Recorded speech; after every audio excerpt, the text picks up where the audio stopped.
ನಮಸ್ಕಾರ, ನೀವು ನೋಡ್ತಿದ್ದೀರಾ ನ್ಯೂಸ್ ಫಸ್ಟ್. ಇವತ್ತಿನ ಪ್ರಮುಖ ವಿಷಯಕ್ಕೆ ಉತ್ತರ ಕೊಡಿ ಅಂತ ಕೇಳೋ ಸಮಯ ಇದು. ನಾನು ನಿಖಿಲ್ ಜೋಶಿ. ಪುನೀತ್ ರಾಜ್ಕುಮಾರ್ ಅವರ ಅಕಾಲಿಕ ಮರಣದಿಂದ ಸಾಕಷ್ಟು ವಿಷಯಗಳು ನಮ್ಮ ಮುಂದೆ ಬಂದಿದೆ. ಈಗ ನಾವು ಒಂದಕ್ಕೊಂದನ್ನ ಕನೆಕ್ಟ್ ಮಾಡ್ತಾ ಹೋದರೆ ಅದಕ್ಕೆ ಆಧಾರವಾಗಿ ಒಂದಷ್ಟು ವರದಿಗಳನ್ನು, ಸಂಶೋಧನೆಯ ರಿಪೋರ್ಟ್ಗಳನ್ನು ಹಿಡಿದು ನೋಡಿದ್ರೆ ಗೊತ್ತಾಗುತ್ತೆ, ಭಾರತದಲ್ಲಿ ಹೃದಯ ರೋಗ ಅಥವಾ ಹೃದಯ ಸಂಬಂಧಿತ ಸಮಸ್ಯೆಗಳು ಅನ್ಯ ದೇಶಗಳಿಗೆ, ಇನ್ ಪರ್ಟಿಕ್ಯುಲರ್ ಹೇಳಬೇಕಂದ್ರೆ ವೆಸ್ಟರ್ನ್ ಕಂಟ್ರೀಸ್ಗಳಿಗೆ ಕಂಪೇರ್ ಮಾಡಿದಾಗ ನಮಗೆ ಗೊತ್ತಾಗೋದೇನಪ್ಪ ಅಂದರೆ, ಭಾರತದಲ್ಲಿ ವಯೋಮಿತಿ ಮತ್ತು ಹೃದಯ ಸಮಸ್ಯೆಗೆ ಸಂಬಂಧ ಇಲ್ಲ. ಬೇರೆ ದೇಶಗಳಲ್ಲಿ 60-65 ಆದಮೇಲೆ ಹೃದಯ ಸಮಸ್ಯೆ ಕಂಡು ಬಂದರೆ ಬಹುತೇಕ ಜನರ ಮಧ್ಯೆ, ಭಾರತದಲ್ಲಿ ಅದು 50-45ಕ್ಕೇನೆ ಆಗ್ತಿದೆ. ಇತ್ತೀಚಿನ ದಿನಗಳ ಒಂದು ಸಂಶೋಧನೆ ಮತ್ತು ಸಮೀಕ್ಷೆ ಏನು ಹೇಳ್ತಿದೆ ಅಂದರೆ, 50% ಹೃದಯ ಸಂಬಂಧಿತ ಕಾಯಿಲೆಗಳು ಮತ್ತು ಕಾಯಿಲೆ ಕಂಡಿರುವಂಥ ವ್ಯಕ್ತಿಗಳು 50 ವರ್ಷಕ್ಕೂ ಕಡಿಮೆ ವಯಸ್ಸಿನವರು. ಅದರಲ್ಲಿ 25% ಜನ 40 ವರ್ಷಕ್ಕೂ ಕಡಿಮೆ ಇದ್ದಾರೆ. ಹೀಗೆ ನೋಡ್ತಾ ಹೋದರೆ ಗೊತ್ತಾಗುತ್ತೆ, 30 ವರ್ಷದವ್ರು ಕೂಡ ಇದ್ದಾರೆ, 20 ವರ್ಷದವ್ರು ಕೂಡ ಇದ್ದಾರೆ. ಹೃದಯ ಸಮಸ್ಯೆಗೂ ವಯಸ್ಸಿಗೂ ಸಂಬಂಧವಿಲ್ಲ. ನಿಮ್ಮ ಜೀವನ ಶೈಲಿ ಏನೇ ಆಗಿರಲಿ, ಹೃದ್ರೋಗ ನಿಮ್ಮನ್ನು ತಟ್ಟೋದಿಲ್ಲ ಅನ್ನೋ ಆ ಒಂದು ನಿರ್ಲಕ್ಷ್ಯ ಮಾಡದೇ ಇರೋದು ಒಳ್ಳೆಯದು. ಇದಕ್ಕೆ ಹಲವಾರು ಕಾರಣಗಳಿದೆ. ಹಲವಾರು ಕಾರಣಗಳ ಜೊತೆಗೆ ಇದು ಆನ್ಸೆಸ್ಟ್ರಲ್ ಕೂಡ ಆಗಿರ್ಬೋದು. ಒಂದು ರೀತಿಯಲ್ಲಿ ಪೂರ್ವಜರಲ್ಲಿ ಈ ರೀತಿಯ ಸಮಸ್ಯೆಗಳಿದ್ದಲ್ಲಿ ಎಕ್ಸ್ಟ್ರಾ ಎಚ್ಚರಿಕೆಯನ್ನು ವಹಿಸಬೇಕಾಗತ್ತೆ ನಾವು. ಒಟ್ಟಿನಲ್ಲಿ ಈ ಹೃದಯ ಸಂಬಂಧಿತ ಇಷ್ಟು ವಿಷಯಗಳನ್ನ ತಿಳ್ಕೊಂಡು ಸಂಕಟ ಆಗೋದು ನಿಜ, ಆತಂಕಕ್ಕೆ ನಾವು ಒಳಗಾಗೋದು ನಿಜ. ಅದಕ್ಕೆ ಏನು ಮಾಡ್ಬೋದು, ಏನು ಮಾಡಬಾರ್ದು, ವೈದ್ಯರು ಏನು ಹೇಳ್ತಾರೆ, ಯಾಕೆ ಭಾರತದಲ್ಲೇ ಈ ರೀತಿಯ ಒಂದು ಪರಿಸ್ಥಿತಿ ಇದೆ, ಇದೆಲ್ಲದ್ರ ಬಗ್ಗೆ ಚರ್ಚೆ ಮಾಡೋಣ. ಇವತ್ತಿನ ಚರ್ಚೆಯ ವಿಷಯ ಹೃದಯ ಸಂಕಟ.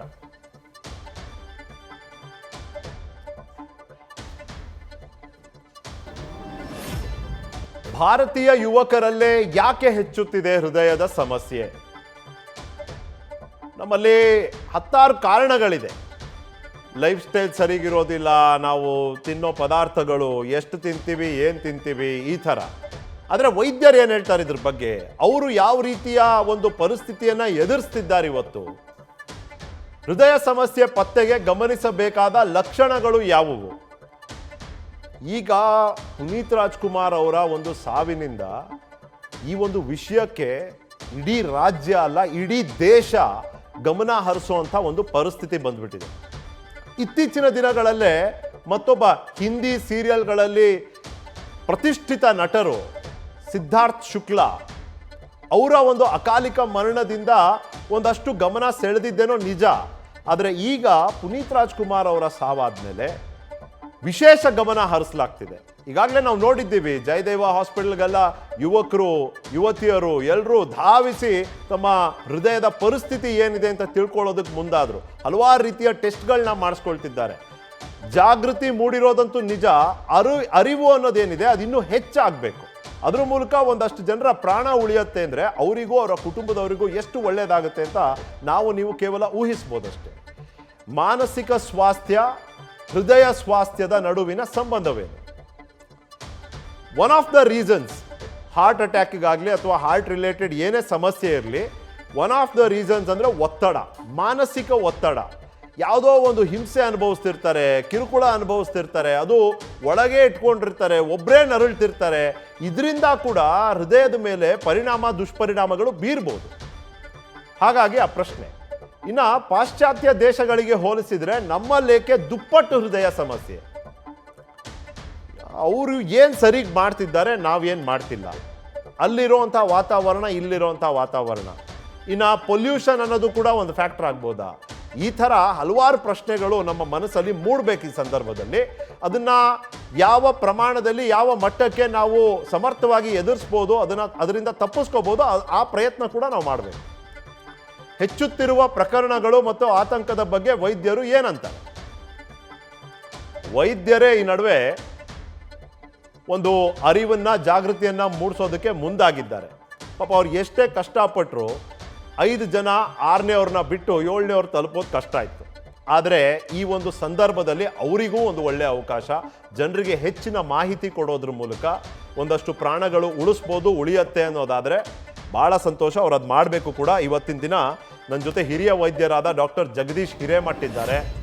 ಡಾಕ್ಟರ್ ಜಗದೀಶ್ ಹಿರೇಮಠ್ ಕೆಲವು ದಿನಗಳ ಹಿಂದೆ ಒಬ್ಬ 30 ವರ್ಷದವನ್ನ ಟ್ರೀಟ್ ಮಾಡಿದ್ದಾರೆ ಹೃದಯ ಸಮಸ್ಯೆ ಸಂಬಂಧಿತ.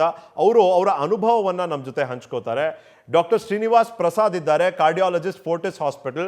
ಡಾಕ್ಟರ್ ಶ್ರೀನಿವಾಸ್ ಪ್ರಸಾದ್ ಕೂಡ ಹಿರಿಯರಿದ್ದಾರೆ. ತಮ್ಮ ಅನುಭವದಲ್ಲಿ ಏನು ಮಾಡಬೇಕು ಏನು ಮಾಡಬಾರ್ದು ಅನ್ನೋದನ್ನು ನಮಗೆ ತಿಳಿಸ್ಕೊಡ್ತಾರೆ. ಅಷ್ಟೇ ಅಲ್ಲದೆ ಅವ್ರು ಏನು ಗಮನಿಸ್ತಿದ್ದಾರೆ ಇತ್ತೀಚಿನ ದಿನಗಳಲ್ಲಿ ಆಗ್ತಿರುವಂಥ ಬೆಳವಣಿಗೆಗಳು, ಅವ್ರ ಮುಂದೆ ಬರ್ತಿರುವಂಥ ಪ್ರಕರಣಗಳ ಬಗ್ಗೆ ಹೇಳ್ತಾರೆ. ನಮಸ್ಕಾರ ಡಾಕ್ಟರ್ ಶ್ರೀನಿವಾಸ್ ಪ್ರಸಾದ್, ಸ್ವಾಗತ ನಿಮಗೆ ನ್ಯೂಸ್ ಫಸ್ಟ್ಗೆ. ನಿಖಿಲ್ ಮಾತಾಡ್ತೀನಿ.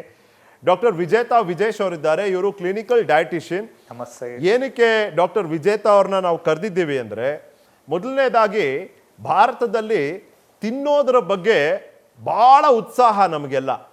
ಆದರೆ ಏನು ತಿಂತೀವಿ, ಎಷ್ಟು ತಿಂತೀವಿ ಅನ್ನೋದ್ರ ಬಗ್ಗೆ ಗಮನ ವಿಶೇಷವಾಗಿ ನಾವು ವಹಿಸಬೇಕು. ಎಸ್ಪೆಷಲಿ ಒಂದು ಏಜ್ ಆದಮೇಲೆ. ನಮ್ಮಲ್ಲಿ ಸಮೋಸ ಸೋಮವಾರ, ಪಾನಿಪುರಿ ಮಂಗಳವಾರ, ಬಿರಿಯಾನಿ ಬುಧವಾರ, ಈ ಥರ ಪ್ರತಿದಿನ ಒಂದೊಂದು ತಿನ್ಕೊಂಡು ಹೋಗ್ಬಿಟ್ರೆ ಅದು ನಮ್ಮ ಮೈ ಮೇಲೆ, ಹೃದಯದ ಮೇಲೆ ಯಾವ ರೀತಿಯ ಪರಿಣಾಮ ಬೀರುತ್ತೆ. ಮತ್ತು ನಮ್ಮಲ್ಲಿ ಈ ಆ್ಯಕ್ಟಿವ್ ಆಗಿರುವಂಥ ಪದ್ಧತಿ ಅಂತಿಲ್ಲ. ಇತ್ತೀಚೆಗಷ್ಟೇ ಕೆಲವರಲ್ಲಿ ಒಂದು ಜಾಗೃತಿ ಮೂಡಿ ಅವರು ಫಿಟ್ನೆಸ್ಸು, ಹೆಲ್ತು ಅಂತೆಲ್ಲ ಮಾಡ್ತಿರೋದು. ಬಹುತೇಕ ಜನಸಂಖ್ಯೆ ಇವತ್ತಿಗೂ ಆರಾಮಾಗಿ ತಿಂದ್ಕೊಂಡು ಆರಾಮಾಗೇ ಇದ್ದಾರೆ. ಆರಾಮಾಗಿರೋ ತನಕ ಆರಾಮು. ಬಟ್ ಅದು ಯಾವಾಗ ನಮಗೆ ತಟ್ಟುತ್ತೋ, ಆ ಒಂದು ಸಮಸ್ಯೆ ನಮಗೆ ಯಾವಾಗ ಎದುರಾಗುತ್ತೋ ನಮಗೆ ಗೊತ್ತಿಲ್ಲ. ಹಾಗಾಗಿ ಡಾಕ್ಟರ್ ವಿಜೇತಾ ನಿಮಗೂ ಕೂಡ ಸ್ವಾಗತ. ನಿಖಿಲ್ ಮಾತಾಡ್ತೀನಿ. ನಾನು ಡಾಕ್ಟರ್ ಜಗದೀಶ್ ಹಿರೇಮಠ್ ಅವರಿಂದನೇ ಶುರು ಮಾಡ್ತೀನಿ. ಡಾಕ್ಟರ್ ಜಗದೀಶ್ ಹಿರೇಮಠ್, ನಾನು ನೀವು ಹಂಚ್ಕೊಂಡಂಥ ಒಂದು ಮಾಹಿತಿನ ಓದಿದೆ. 30 ವರ್ಷದ ಹುಡುಗ ಬಂದಿದ್ದು ಚೆಸ್ಟ್ ಪೇನ್ ಅಂತ. 30 ವರ್ಷ ಐಡಿಯಲಿ ನಾವು ನೋಡೋದಾದರೆ this is not the age for heart problem. ಆದರೆ ಇತ್ತು. ಹೇಳ್ತಾ ಹೋಗ್ಬೋದಾ ಪ್ಲೀಸ್? ನಿಖಿಲ್, ಅರ್ಥ ಆಗ್ಲಿಲ್ಲ, ಏನ್ ಪ್ರಶ್ನೆ ಕೇಳಿದ್ರಿ?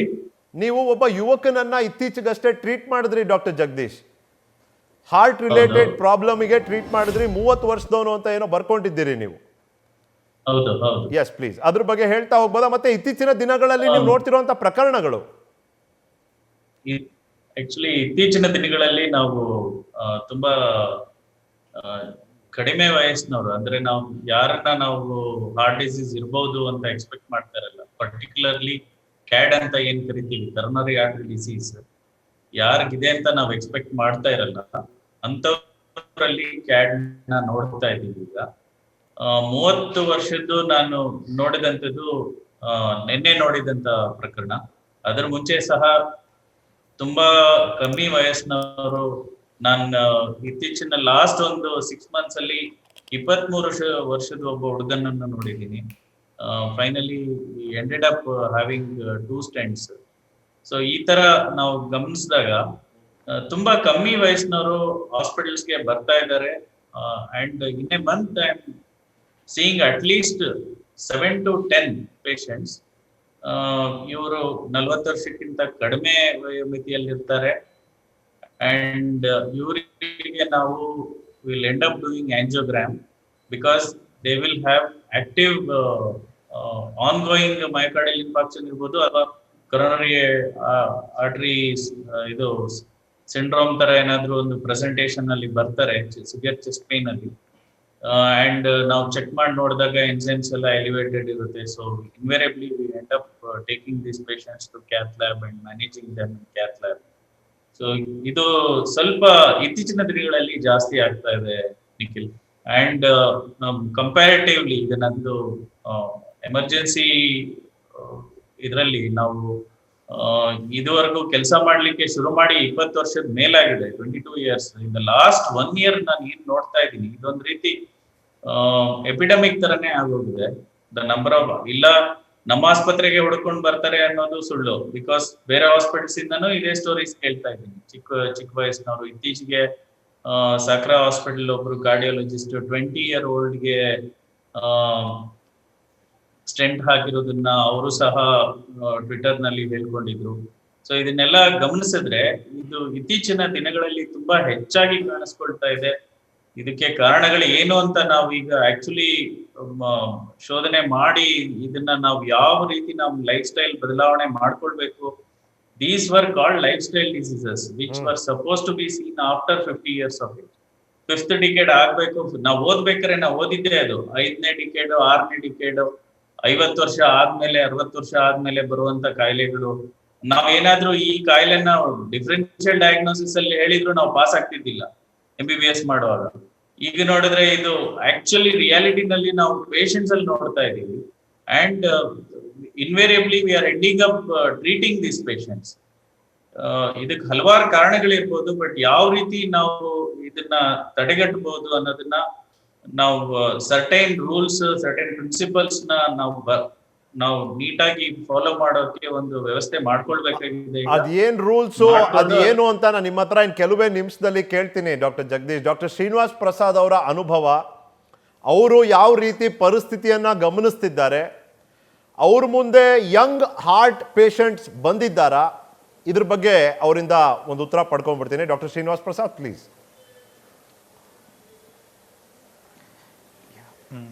ಹಾಂ Nikhil, so I think doctor Jagadish ಅವ್ರು ಹೇಳ್ದಂಗೆ ಇತ್ತೀಚೆಗೆ ನಾವು ತುಂಬ ಜನ ಪೇಷಂಟ್ಸ್ನ ತುಂಬ ಚಿಕ್ಕ ವಯಸ್ಸಲ್ಲಿ ಹಾರ್ಟ್ ಅಟ್ಯಾಕ್ ಜೊತೆ ಬರೋದನ್ನು ನೋಡೋಕೆ ಶುರು ಮಾಡಿದ್ದೀವಿ.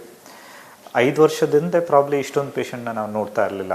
ಸೊ ಪ್ರಾಬ್ಲಿ ನಾವು ಯಂಗ್ ವಯಸ್ಸು ಅಂತಂದರೆ ಏನು ಅಂತ ಡಿಫೈನ್ ಮಾಡ್ಕೊಳ್ಳೋದಾದರೆ, ಜನರಲಿ ವೆಸ್ಟರ್ನ್ ಪಾಪ್ಯುಲೇಷನಲ್ಲಿ it's a disease of more than 50 years ಅಥವಾ 60 years ಮೇಲೆ ಬರುವಂಥ ಕಾಯಿಲೆ ಅಂತ ಅಂದ್ಕೊಳ್ತೀವಿ.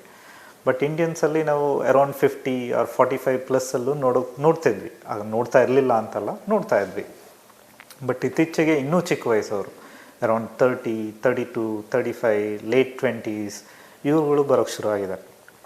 ನಾವು ಲಾಸ್ಟ್ 1 year ಪ್ರಾಬ್ಲಿ ನಾನು ಲೆಸ್ ದೆನ್ 30 year ಅಂತ MIs ಅಂತ ತೊಗೊಂಡ್ರೆ ಅಟ್ಲೀಸ್ಟ್ ಒಂದು 4 MI ಆದರೂ ಮಾಡಿರ್ತೀವಿ.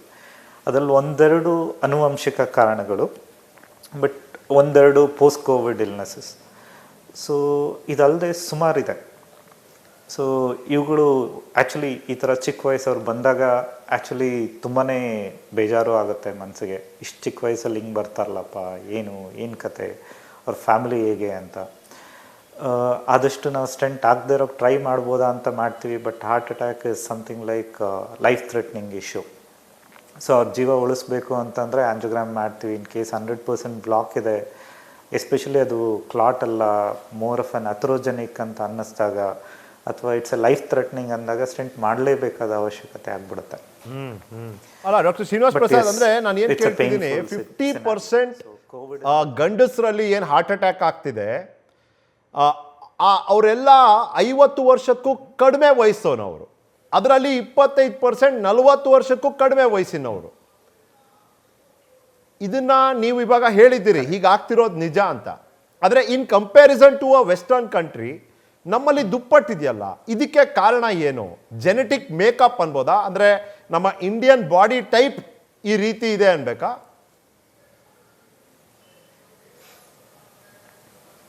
ಓಕೆ, ಸೊ ಆ್ಯಕ್ಚುಲಿ ನಮ್ಮಲ್ಲಿ ಸುಮಾರು ಸೈಂಟಿಫಿಕ್ ಪುರಾವೆಗಳಿವೆ. Especially Asian genes are said to be bad genes ಅಂತ.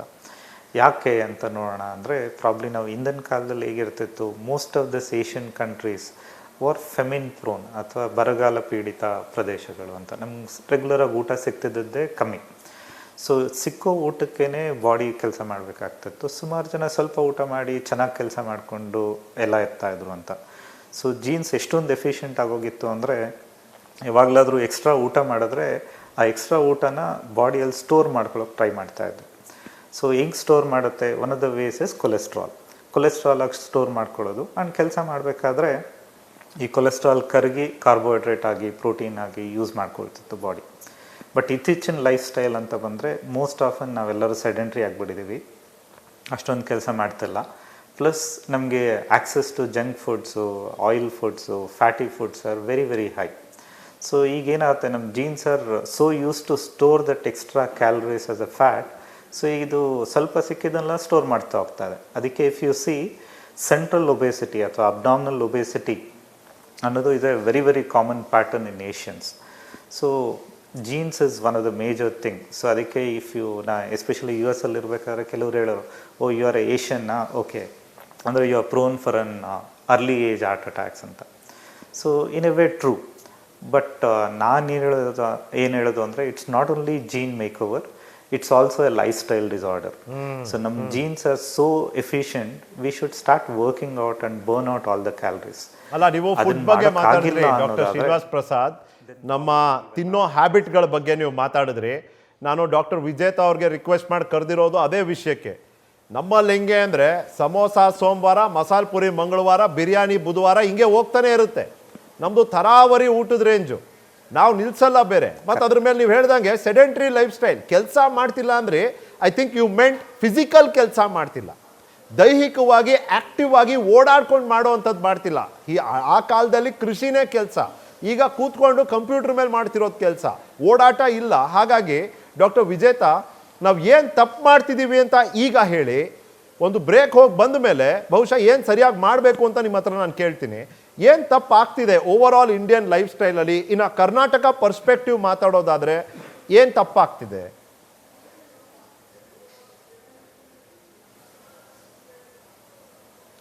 ನೀವು ಮ್ಯೂಟ್ ಒತ್ತಿದ್ದೀರಾ ಅನ್ಸುತ್ತೆ ಡಾಕ್ಟರ್ ವಿಜೇತಾ, ಅನ್ಮ್ಯೂಟ್ ಮಾಡ್ಬೋದಾ?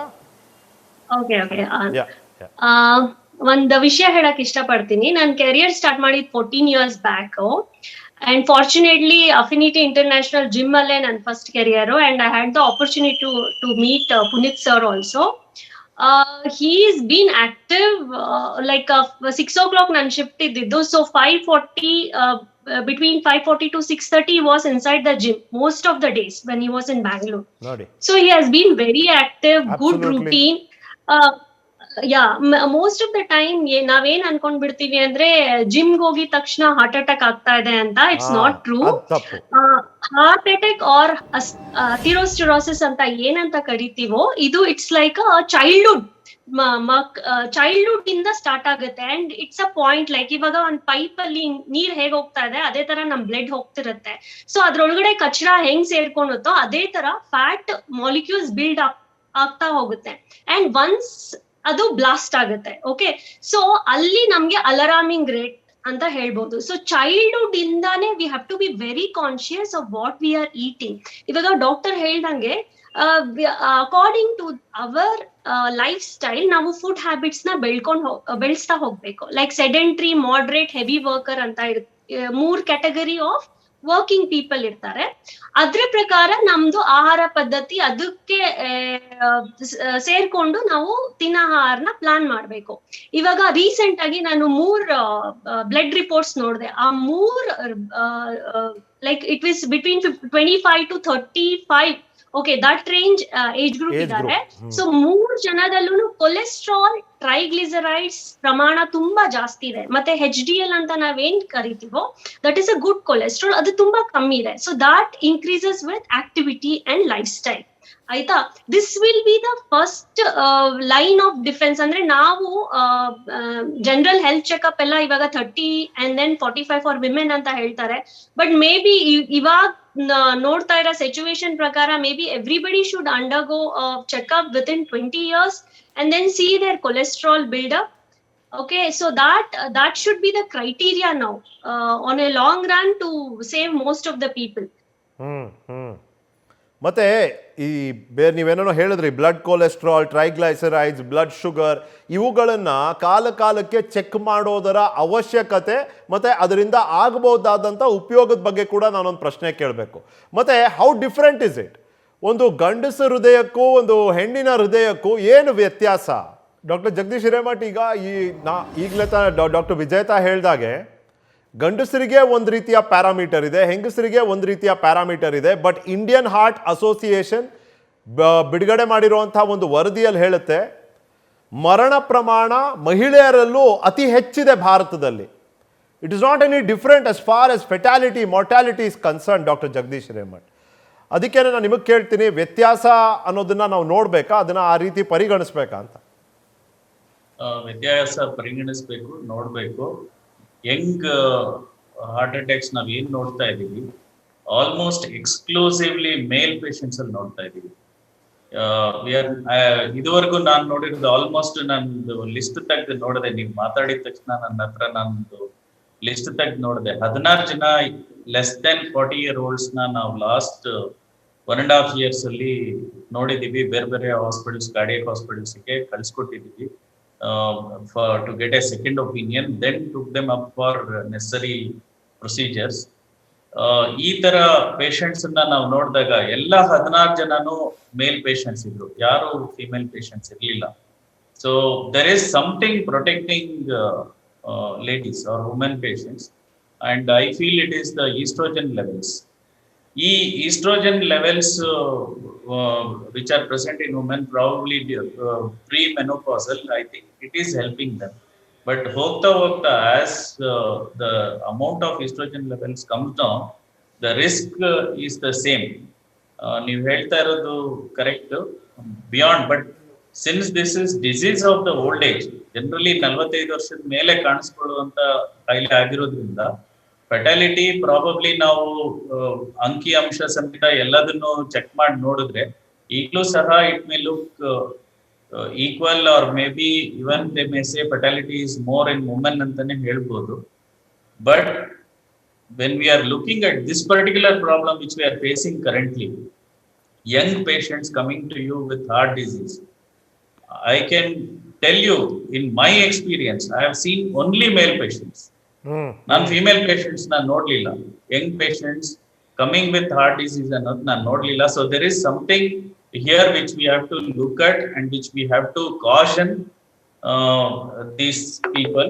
One though. Second thing is, I feel there is a higher importance which we should give to one particular test called as lipoprotein A.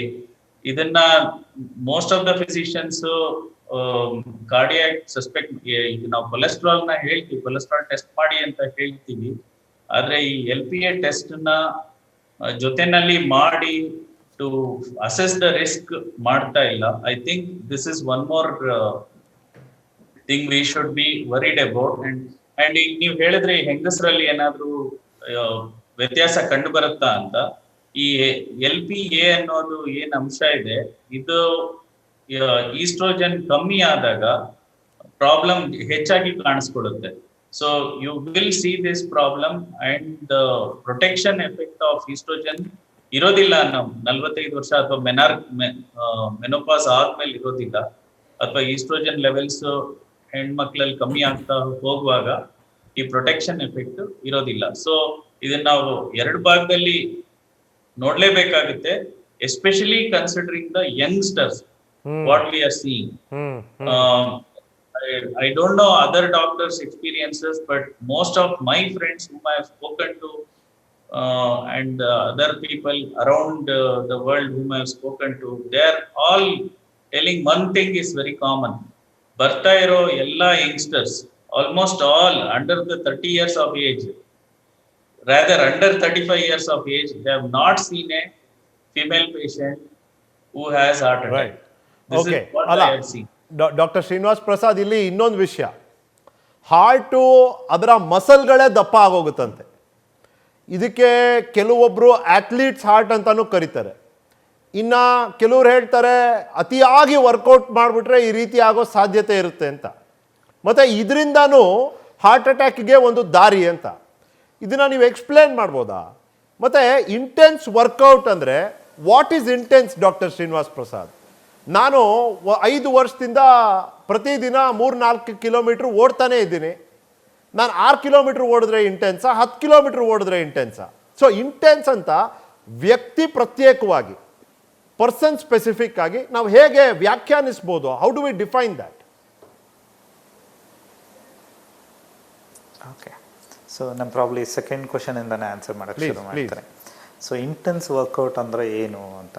So intense workout ಅಂದರೆ ಅದು ವ್ಯಕ್ತಿ ಪ್ರತ್ಯೇಕವಾಗಿರ್ಬೋದು, ಅಂದರೆ person specific ಆಗಿರ್ಬೋದು.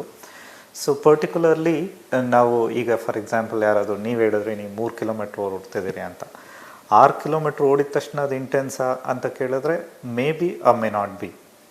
But 16 kilometre on the second ಡೇನೇ ಓಡ್ತೀನಿ ಅಂತ ಹೋದರೆ definitely it's an intense one. ಅಂದರೆ if it is more than 200% of your routine activity, it can be intense so as to affect your heart. ಯಾಕೆ ಇದು important ಅಂತ ಅಂದರೆ, ಇಷ್ಟೊಂದು ಇಂಟೆನ್ಸ್ ಆ್ಯಕ್ಟಿವಿಟಿ ಆದಾಗ ನಮ್ಮ ರಕ್ತನಾಳದಲ್ಲಿ ಅಷ್ಟೊಂದು ಅಥ್ರೋಸ್ಕ್ಲಿರೋಟಿಕ್ ಪ್ಲಾಕ್ ಇಲ್ಲದೆ ಇರ್ಬೋದು, ಜಸ್ಟ್ 10-20% ಪ್ಲಾಕ್ಸ್ ಅಷ್ಟೇ ಇರ್ಬೋದು. ಬಟ್ ಈ ಇಂಟೆನ್ಸ್ ಆ್ಯಕ್ಟಿವಿಟೀಸ್ ಏನು ಮಾಡುತ್ತೆ ಅಂದರೆ, ಎಷ್ಟು ಸ್ಟ್ರೈನ್ ಮಾಡುತ್ತೆ ಅಂದರೆ, ಅಥ್ರೋಸ್ಕ್ಲಿರೋಟಿಕ್ ಮೇಲೆ ಒಂದು ಕ್ಯಾಪ್ ಥರ ಇರುತ್ತೆ, ಫೈಬರ್ಸ್ ಕ್ಯಾಪ್, ಅದು ರಪ್ಚರ್ ಮಾಡಿ ಅಲ್ಲಿ ಹಾರ್ಟ್ ಅಟ್ಯಾಕ್ ಉಂಟು ಮಾಡ್ಬೋದು ಅಂತ ಹೇಳ್ತೀವಿ. ಸೊ ಹಾಗಾಗಿ ಇಂಟೆನ್ಸಿಟಿ ಆರ್ ಇಂಟೆನ್ಸ್ ವರ್ಕೌಟ್ ಅನ್ನೋದು ಪರ್ಸನ್ ಸ್ಪೆಸಿಫಿಕ್ ಕೂಡ ಹೌದು. ಅಟ್ ದ ಸೇಮ್ ಟೈಮ್ ಇದರಲ್ಲೂ ಕೆಲವು ವಿಶೇಷಗಳಿವೆ. ಏನು ಅಂತಂದರೆ, ಈಗ ನಾವು ಯಾರೋ ಓಡ್ತಾ ಇದ್ದೀವಿ ಅಥವಾ ಜಾಗ್ ಮಾಡ್ತಾ ಇದ್ದೀವಿ, simple jogging of 3 kilometers versus 16 kilometers ಅಂದ್ವಿ. Similarly other kind of persons, weight lifting, ಈಗ ವೆಯ್ಟ್ ಲಿಫ್ಟಿಂಗ್ ಟ್ರೈನಿಂಗ್ ಕೂಡ ಗ್ರ್ಯಾಜುವಲ್ ಆಗಿ ಆಗಬೇಕು. ಇನ್ ಕೇಸ್ ಅದು ಸಡನ್ನಾಗಿ ಆಯಿತು ಅಂತಂದರೆ, ಸಡನ್ ವೆಯ್ಟ್ ಲಿಫ್ಟಿಂಗ್ ಬಂದ್ಬಿಟ್ಟು ಈ ಥರ ಪ್ಲಾಕ್ ರಪ್ಚರ್ಸ್ನ ಮಾಡ್ಬೋದು ಆ್ಯಂಡ್ ಸಡನ್ ಹಾರ್ಟ್ ಅಟ್ಯಾಕ್ ಮಾಡ್ಬೋದು. ಇನ್ನೊಂದು ಏನಾಗುತ್ತೆ ಅಂತಂದರೆ, ಈ weight lifting, sudden weight lifting ಆದಾಗ even heart muscle is under a shock. So because ಸಡನ್ನಾಗಿ it has to pump against a stress ಅಥವಾ ಸ್ಟ್ರೈನ್, ರೆಸಿಸ್ಟೆನ್ಸ್ ವಿರುದ್ಧ ಕೆಲಸ ಮಾಡಬೇಕಾಗತ್ತೆ. ದಿಸ್ ಕ್ಯಾನ್ ಪ್ರೆಸಿಪಿಟೇಟ್ ಅರಿಥ್ಮಿಯಾಸ್ ಅಂತೀವಿ. ಅರಿಥ್ಮಿಯಾಸ್ ಅಂದರೆ ಅಬ್ನಾರ್ಮಲ್ ಹಾರ್ಟ್ ಬೀಟ್ಸ್. ಈ abnormal heart beats, especially ventricular arrhythmias ಆದಾಗ, especially ಅದೇನಾದರೂ 30 ಸೆಕೆಂಡ್ 1 minute ಜಾಸ್ತಿ ಇದ್ದಾಗ ಪ್ರಾಣಾಂತಿಕವಾಗ್ಬೋದು ಅಂತ.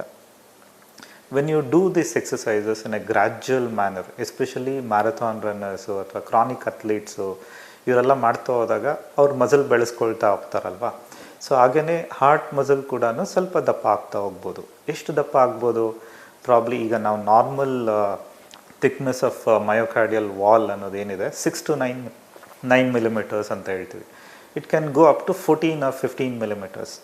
ಅದಕ್ಕಿಂತ ಜಾಸ್ತಿ ಹೋಗಲ್ಲ.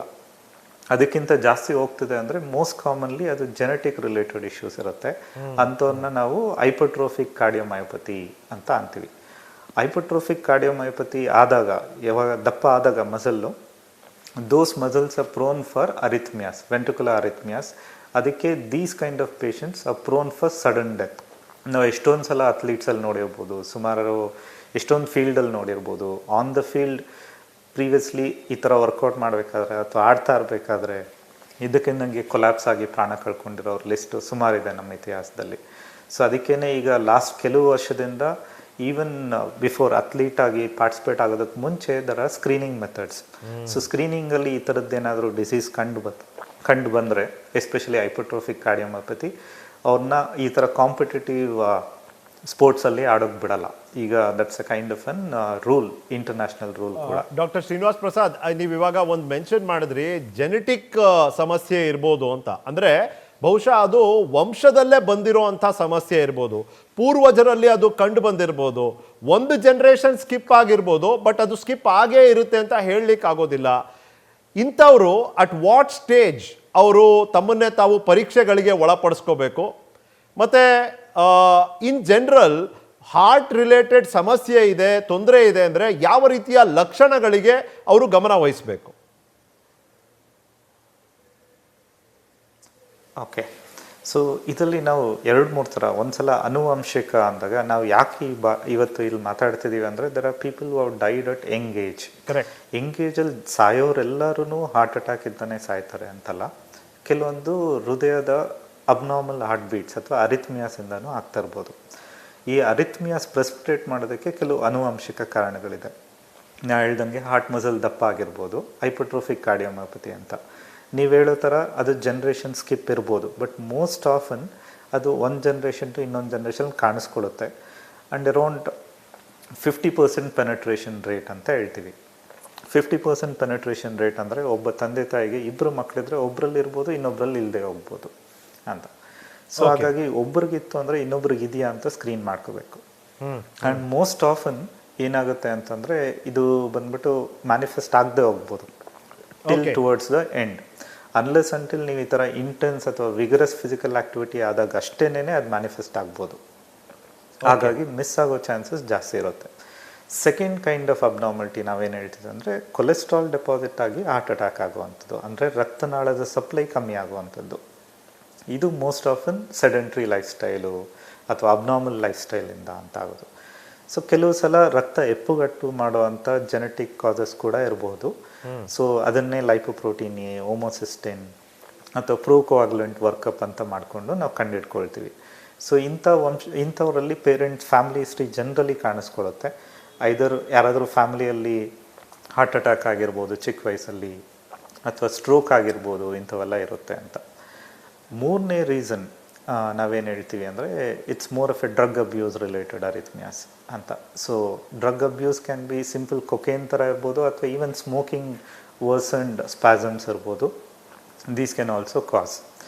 ಇನ್ನೊಂದು ಕೆಲವು ಎಸ್ಪೆಷಲಿ ನಾವು ಮಹಿಳೆಯರಲ್ಲಿ ನೋಡುವಂಥದ್ದು, ಚಿಕ್ಕ ವಯಸ್ಸಲ್ಲಿ ಹಾರ್ಟ್ ಅಟ್ಯಾಕ್ ಬಂತು ಅಂತಂದರೆ ಯೂಶಲಿ ಇವೆಲ್ಲ ಪ್ರೆಗ್ನೆನ್ಸಿ ಆ ಕಡೆ ಈ ಕಡೆ ಆಗ್ಬೋದು.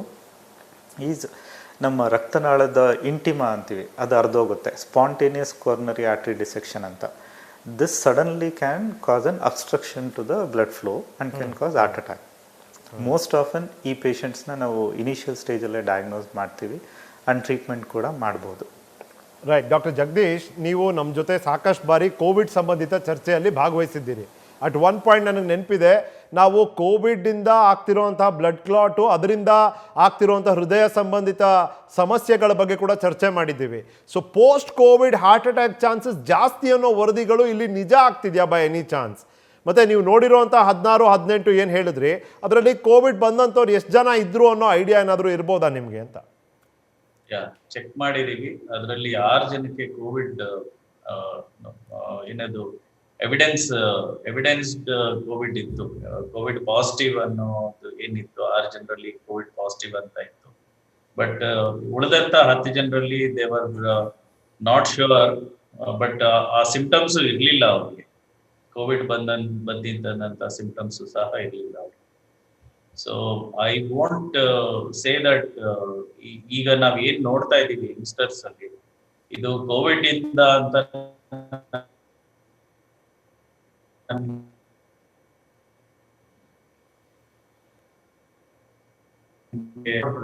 ಇನ್ಫಾರ್ಮೇಶನ್ ಇರುವಂತ ಚೇಂಜಸ್ ನಮ್ಮಲ್ಲಿ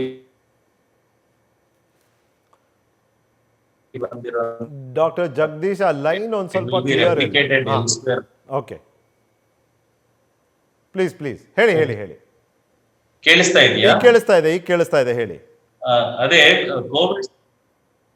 ಕೋವಿಡ್ ಸಂಬಂಧಿತವಾಗಿ ಈಗ ಏನು ಹೆಂಗ್ ಹಾರ್ಟ್ ಅಟ್ಯಾಕ್ಸ್ ಏನ್ ನೋಡ್ತಾ ಇದ್ದೀವಿ, ಇದರಲ್ಲಿ ಕೋವಿಡ್ ಸಂಬಂಧಿತಾನೆ ಎಲ್ಲದು ಅಂತ ಹೇಳಲಿಕ್ಕೆ ನಮ್ಮಲ್ಲಿ ಸಾಕಷ್ಟು ಪುರಾವೆಗಳಿಲ್ಲ.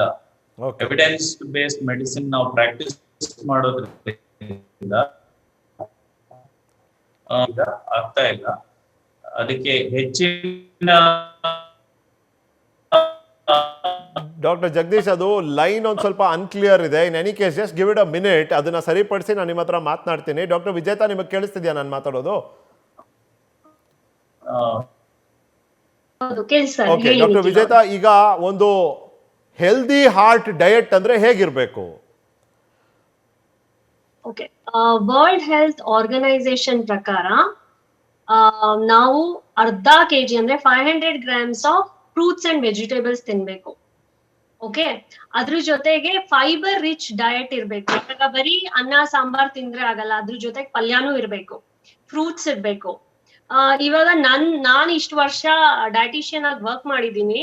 ನಂದೆಲ್ಲಾ ಫುಡ್ ರಿಕಾಲ್ ಫಸ್ಟ್ 3 ದಿನದ ತಗೊಂಡ್ರೆ ಎಲ್ಲಾ ನಂದ ಕ್ಲೈಂಟ್ಸ್ ಅವರು ವೆಜಿಟೇಬಲ್ಸ್ ತಿನ್ನಲ್ಲ, ನಾವು ಏನ್ ಹೇಳ್ತೀವೋ ಫ್ರೂಟ್ಸ್ ತಿಂದಿರಲ್ಲ.